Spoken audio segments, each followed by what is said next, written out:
We now talk about Baroque touches in this video.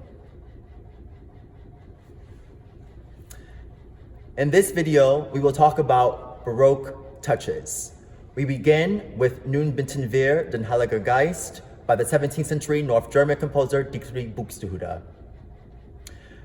The touch concept focuses on what we call ordinary touch. There's a sense of separation between each note. One has to be attentive to how big or small that separation will be. The larger the interval, the bigger the separation can be. For consecutive intervals and notes that are going in an orderly fashion, you want the interval to be smaller. There's also times when you're thinking about the meter, and in this piece, the longer notes fall on beat 1 and 3 in a common time meter. So moving through the important versus non-important events, and physically swinging from the knuckle. I will play the first line.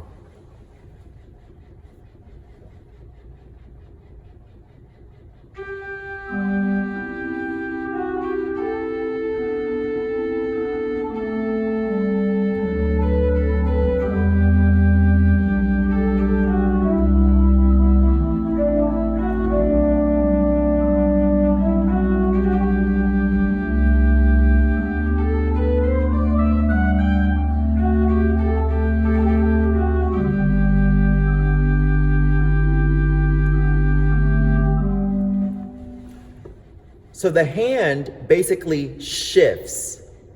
There's still rotation from the shoulder joint through the arm into the hand and the fingers, but it's much more concentrated in contrast to the legato pieces where the motions are bigger. My hand is basically, I think of it as not having too much weight, but simply resting on the key. The wrist is relatively high as well, but still parallel to the key desk. And that allows an ease of motion, especially with swinging from the knuckle. And my hand shifts in the direction of the musical line.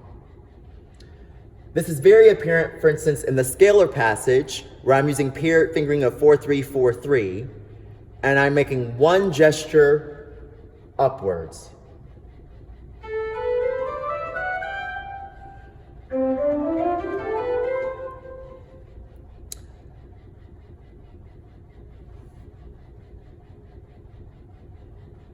In deciding how much of a break that I want,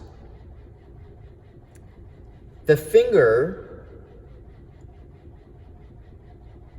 also is a determining factor into that as far as how much energy I use to move that limb. Coming out of the ties, for instance, the notes are in consecutive order, so I may not want as big of a break.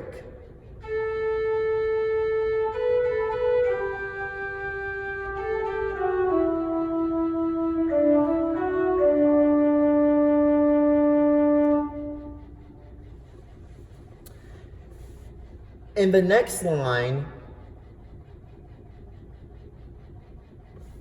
we discover that sometimes the ornaments in this music are written out. So again, questioning what are the important notes. And sometimes a starting point can be in this music to look at the piece metrically or look at the overall rhetorical gestures. And the terminology for these rhetorical gestures are indicated in the document. So please refer to that to see how they are labeled. Here, the next phrase.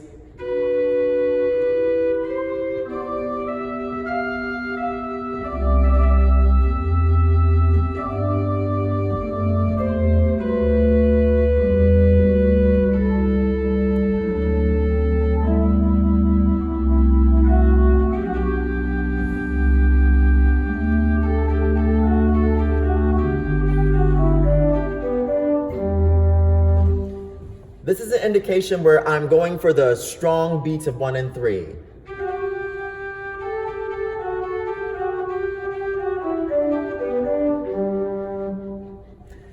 And whenever I'm wanting to put a slight emphasis, I'm slightly just overholding the note that I want to put an emphasis on and moving through the other notes to my goal of the low G.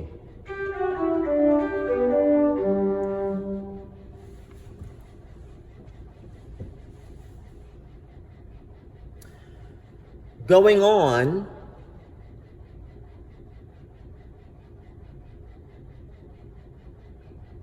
to the next phrase, we have a repetitive gesture here. And it repeats 3 times.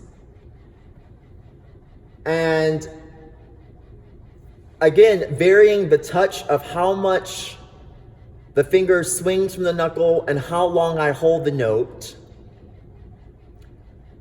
That is how you create nuance in this style and with Baroque touches. How long you hold the note and the attack into the note.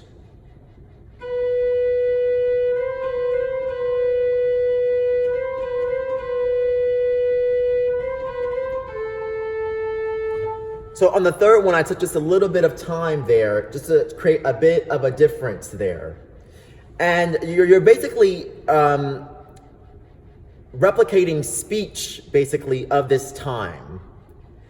It's a way to express oneself through articulation of the keyboard, replicating speech.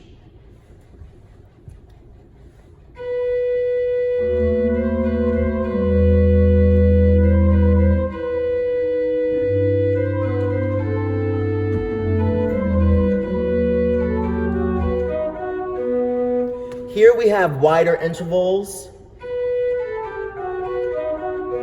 So then the separation between each note is also going to be slightly larger. The same then also occurs in the pedal.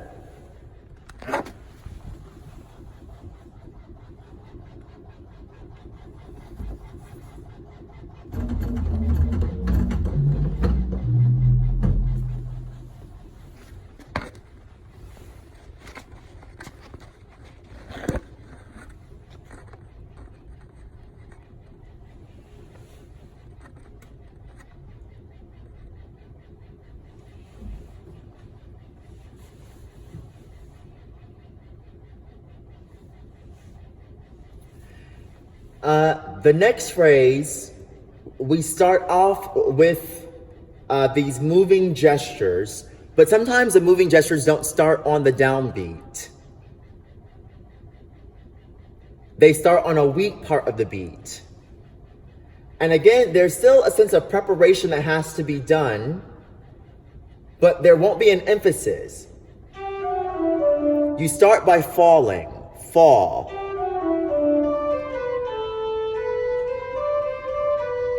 Again, placing emphasis on the strong beat of 3, but a sense of falling into the key from the knuckle.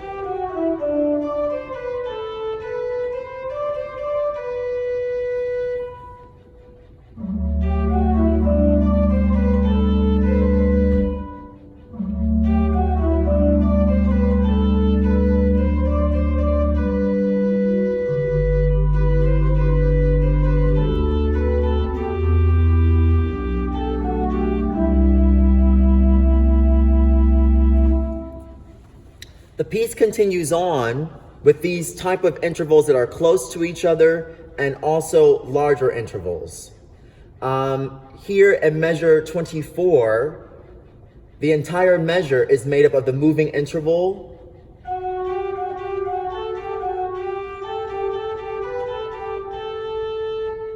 And again, here it works metrically to think about beats 1 and 3. 1, 2. So you can put an articulation and slightly overhold on those strong beats.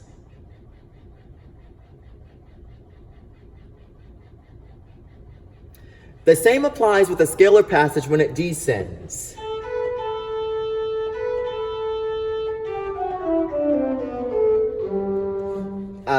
Long finger over short finger, I'm using 3 over 2 to descend, with G again being the goal.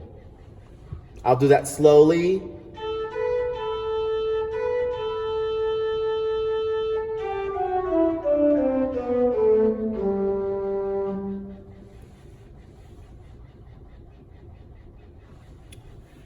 The left hand, you notice, also shifts basically and acts as a basso continuo.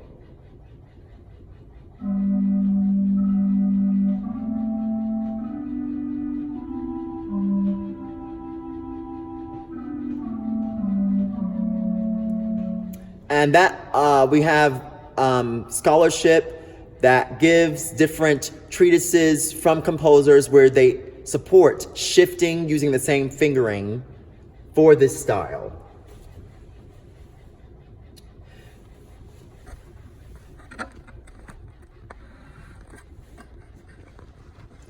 To summarize, there's a sense of lyricism still with the ornamented chorale, and it's a question of what are the important notes and what are not the important notes, and how much of articulation or break with the ordinary touch that you want. Also indicating and thinking about the meter and projecting the meter, but then also the rhetorical gesture of whether it ascends or descends. The wrist is relatively high in context, but parallel, the hand is parallel to the keys, and the motions are more concentrated where you swing from the knuckle.